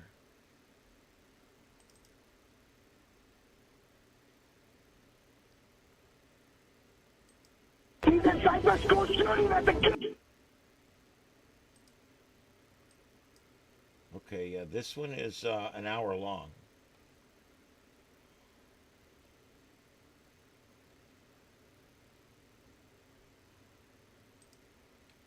That one's an hour long, but I got a playlist here.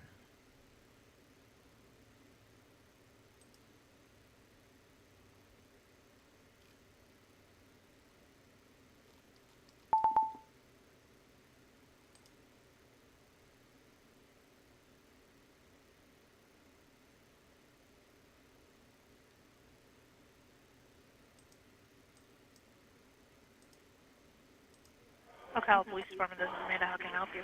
Hey, I've got two guys outside right in front of the restaurant, homeless. Okay. Alrighty. So I will just advise you, for your safety and others, just avoid them and just lock your doors and windows. Just avoid them and just lock your doors and windows. All right. Greetings, everybody. This is Jeff with Honor Your Oath Civil Rights Investigations. Well, that's not That will it. be your Constitution. That's one of my First Amendment guys, Jeff Gray.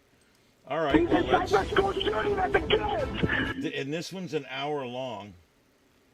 Oh, I don't know.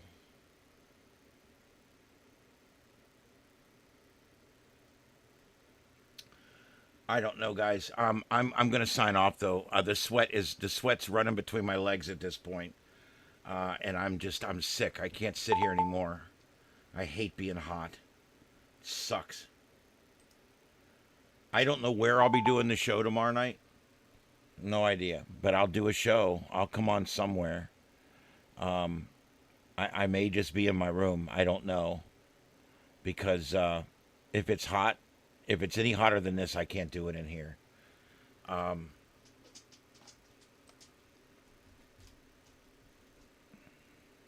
We'll pick this up again tomorrow or the next day.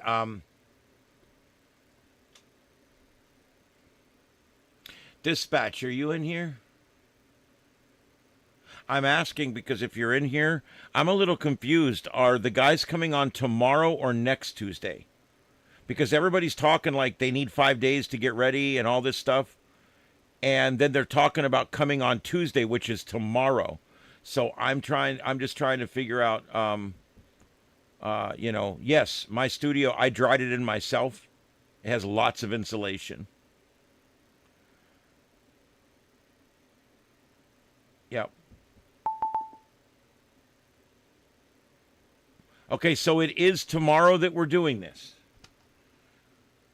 We probably should have not planned it so quick, but all right, because I haven't even been promoting it or anything. Yeah, there's a bunch of emails here.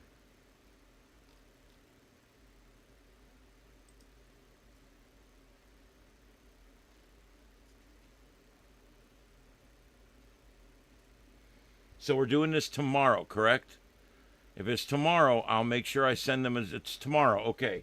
I will send them a Zoom link, guys, tomorrow. We're going to have on the guys again, like we did before, from Joe from Old Man Bill's. And Joe and Mike, looks like, yeah. And I'll send them a Zoom link about 8:15 tomorrow. And we'll get hooked up. And then we're going to start the show off with them. They got some really neat science stuff they're doing.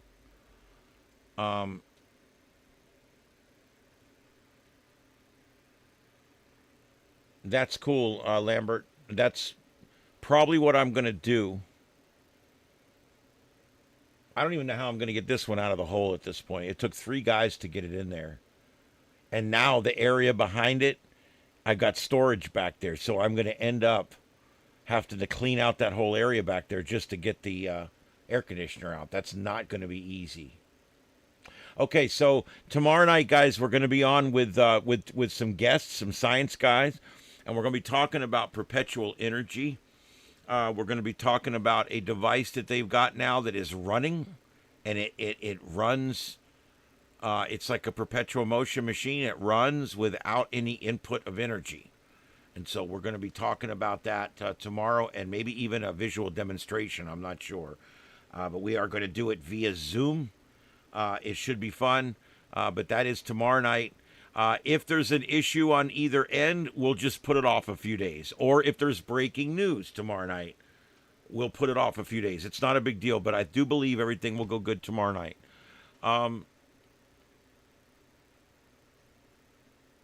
Yeah, you live in Houston. You understand.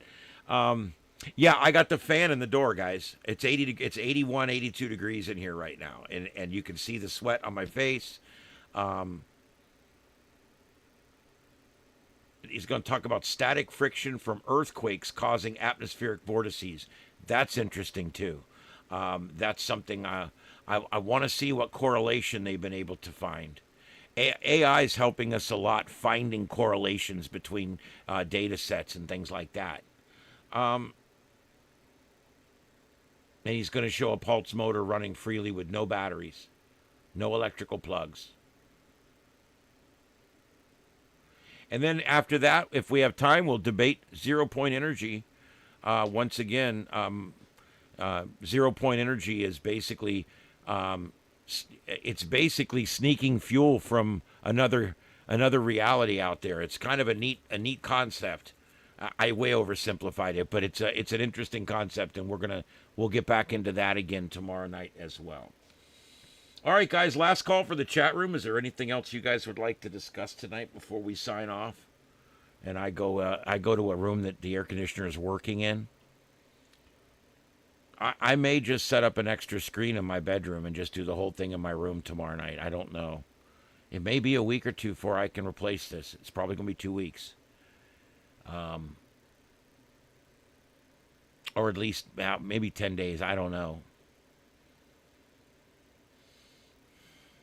If it was winter or even, early spring, late fall, I would be okay. I could just blow a fan in here. But this time of year...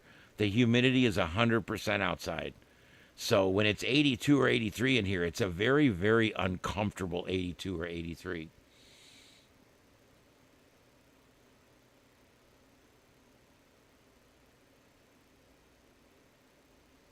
We're not going to get another Rodney McKay. You're right. You know that character, I hated him in the first few episodes of SG-1 he was in. I really wasn't much of a Rodney McKay fan. But then I like you do with characters, I fell in love with him eventually. He's the little cuddly scientist that goes along. I like him. I ended up really liking his smart ass, the way he talks and everything. It's fun. Yeah, and we'll get back to this moon maybe in 3 or 4 days after we get this other thing. Let's go back and talk some more about this, because I don't think we're done here. I think we got some more discussion as well.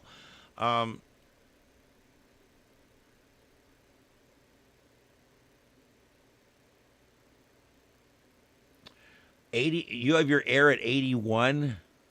I run my air at 72.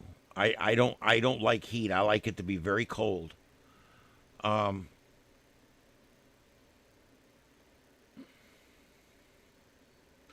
They did a lot of stuff with him. Like I think you got to meet his parents or one of his parents at one point.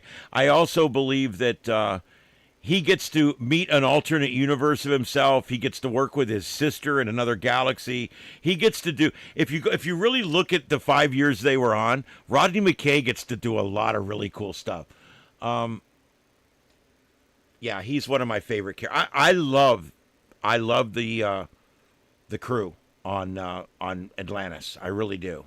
I do. I love the crew.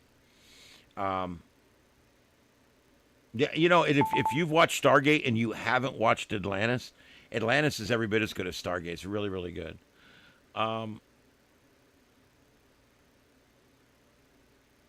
Yeah. God, I could. Why would you even turn the air on if it's going to be 81 degrees? I mean, it's like 82 in here right now, but then again, it's a very moist 82. Yeah. Well, you know, Florida. People have been living in Florida for hundreds of years. Even the Indians, of course, were here before, or whatever I'm supposed to call them now. And but the truth is, Florida never became popular until they invented the air conditioner. You can look at the population in Florida, and then the year they invented the air conditioner, it starts this steep increase that goes all the way up to the billions and billions today. It's like crazy. But Florida was not popular until the AC because it's just not comfortable down here. And then you add, I could only imagine what the mosquitoes were like 100 years ago. Could you imagine trying to sleep inside a mosquito screen in 90 degree, just hot and humid and disgusting?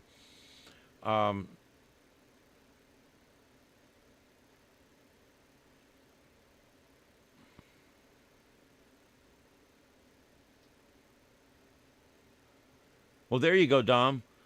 Yeah, I can't take the heat at all. Was there a message I missed?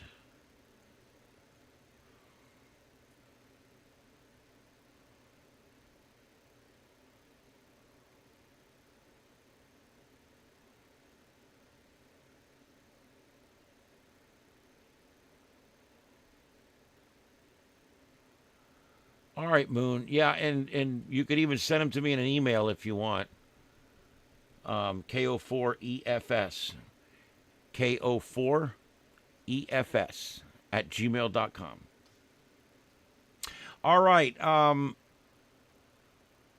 Yeah, we'll get back to it. It's a great discussion, and I do want to get back to it for sure. All right, guys, does anyone have anything else before I sign off tonight? We're coming up on 11 o'clock. I did my 2 hours for God and Country, and boy, it is hot tonight. So we're going to let this go. I'm going to take this AC apart tomorrow, and I'm going to see what's going on in there, because the compressor still comes on, and it still makes cold air, but there's a noise. It's like, and it sounds like a metal piece and a plastic piece have worn themselves out or something. And so I'm going to go open it up and just look and see what it looks like in there. I don't know if it's anything I could ever fix, but yeah.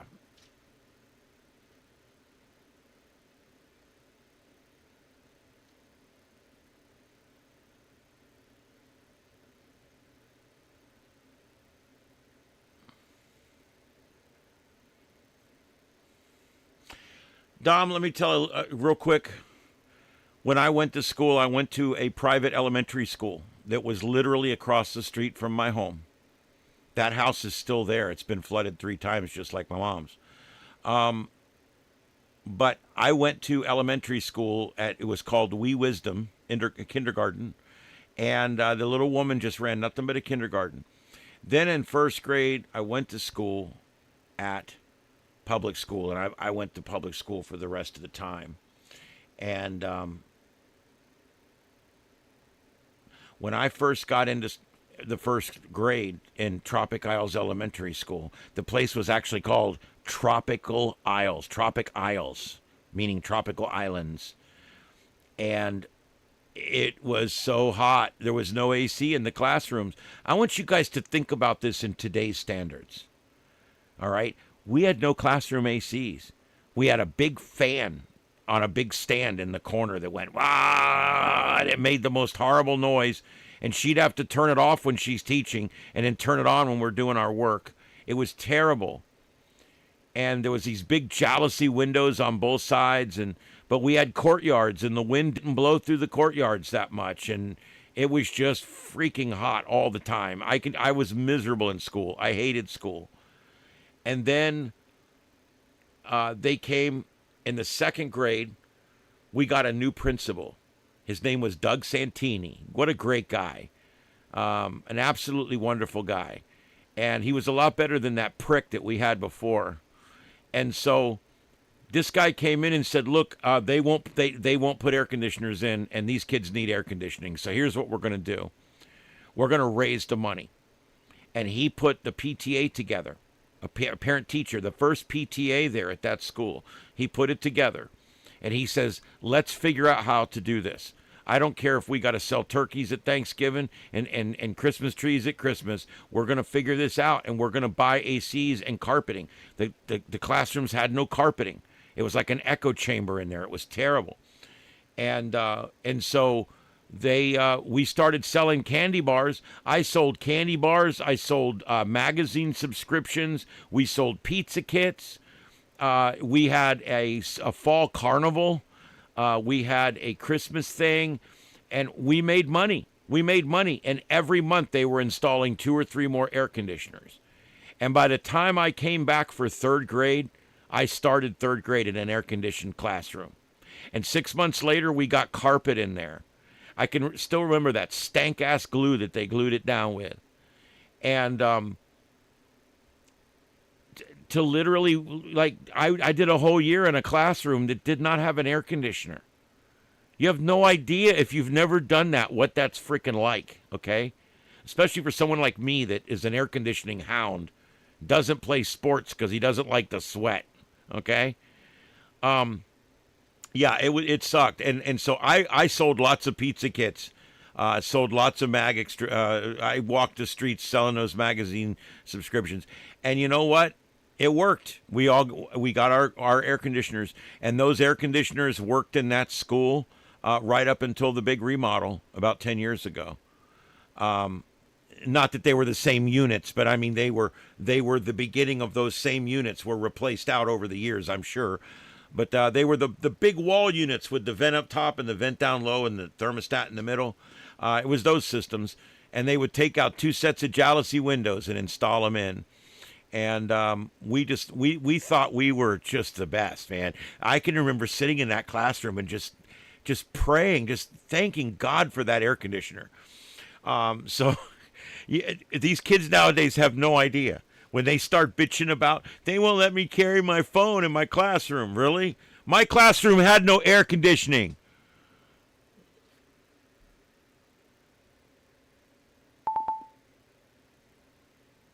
Oh boy, that Lambert, that was bad, dude. Seriously?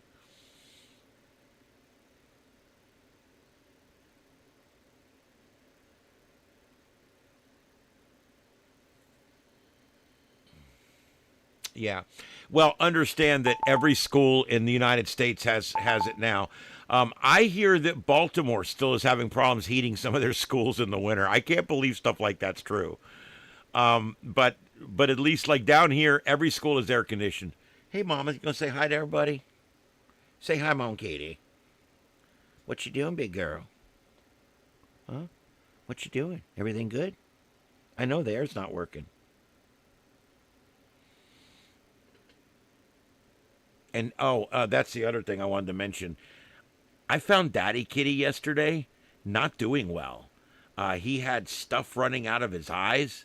He's lethargic. He's lost a pound. And I was like worried about him. I'm like, Daddy, what happened? And so I brought him in. I cleaned his eyes all up. And those hemorrhoid wipes work really good on cats' eyes and faces and stuff. And I cleaned his face all off and fed him a bunch of wet food. And he's in my room. He's living with me now in my room. He likes that. He just, the moment I let him start coming in there, he just takes up, oh, I live here now. I have to eventually tell him, no, Daddy, you're going back out. I can't have 50 cats in here. But I will. I'll probably let him stay in for a while, if not indefinitely. But yeah, it could be an end-of-life thing. I don't know. He's 11, 12 years old now, outdoor cat, not in the best of health, never was in the best of health. Had some bad problems to his life, so Yep, we're going to. I'm going to do everything I can to keep him going. You know, but we just have to think and pray and stay positive. That's all. But yeah, I did find him. He wasn't down. He could still stand and walk, but he was just not feeling good. His lungs were wheezy, and his eyes were I almost said lactating, whatever you want to call it. They were oozing out this like brown liquid. I don't know what's going on. I'm like, what's going on with these cats?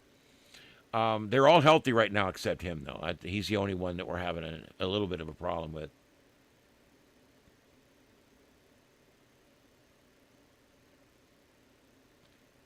Incognita, that's smart. That's smart. People don't realize how many people die every year because of freezing to death and because of heat exhaustion, heat stroke. We still lose hundreds and hundreds of people every year in this country from temperature extremes. Yeah. I think I think he's going to be okay. He's been very sick before. He's been down before, and I've nursed him back to health.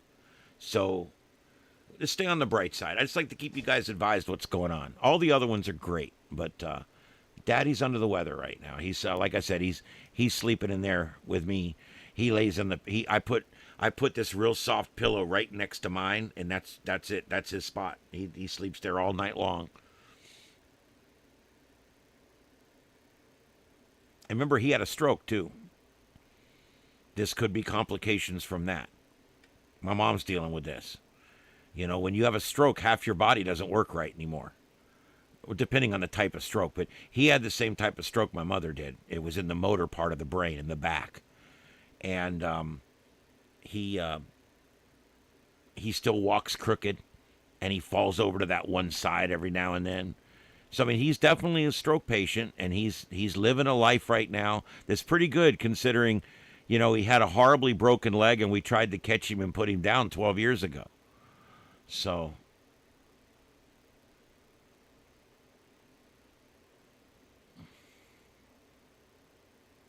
all right, guys, last call for the chat room. I'm going to hit it in 3 minutes here. Last call for the chat room. I do appreciate everybody coming in tonight. Tomorrow night, we got Old Man Builds on. Please be here. It's going to be a great show tomorrow night. We'll have some folks from their show coming in, I'm sure. It'll be a nice crowd tomorrow night. Let your friends know we're going to have some scientists on tomorrow night, and we're going to be talking about perpetual motion. We're going to be talking about zero-point energy and all kinds of really great stuff. So try to be here for that. There'll be two of them coming on with us tomorrow, and it's going to be a Zoom presentation, which means they're going to be able to show pictures and desktops and things like that. So it should be a very informative, nice show. So let's see how that goes. Yes, I remember wing vents. I miss wing vents, actually. I'll tell you what, with a couple of wing vents, you could blow a lot of air through a pickup truck and really help cool it down.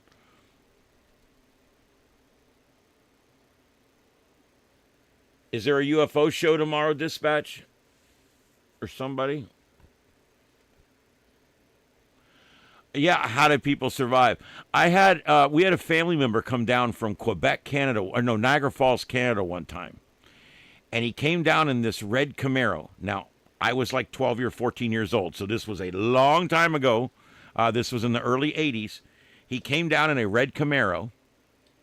And I can remember riding around in this red Camaro. It had no air conditioning. It had no compressor. It had no air conditioning system. It had a heating system in it, and that was it. That's probably the only car I've ever seen down here in Florida that did not have an air conditioner.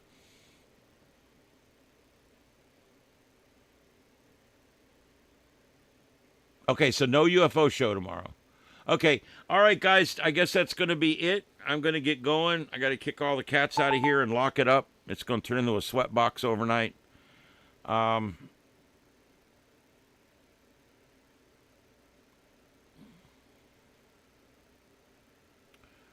right. All right, guys, it's been fun. You want to say goodnight, Mama? No, she's just laying there. All right. We'll see you guys tomorrow night for Old Man Builds. It's going to be fun. I hope you guys are here. We'll see you then. My name's Ian. This is the Sights and Sounds of Earth right here on Starship Adventures, and we will see you guys on our next adventure, which will be tomorrow night at 9 p.m. Eastern. We're going to have special guests, so check it out. It should be a lot of fun. We'll see you guys then, right back here on Starship Adventures on the Sights and Sounds of Earth. 7-3s, everybody. Have a great night out there and a safe tomorrow.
This is the YouTube channel Starship Adventures, broadcasting live from Starship Studios in North Fort Myers, Florida, in the United States of America.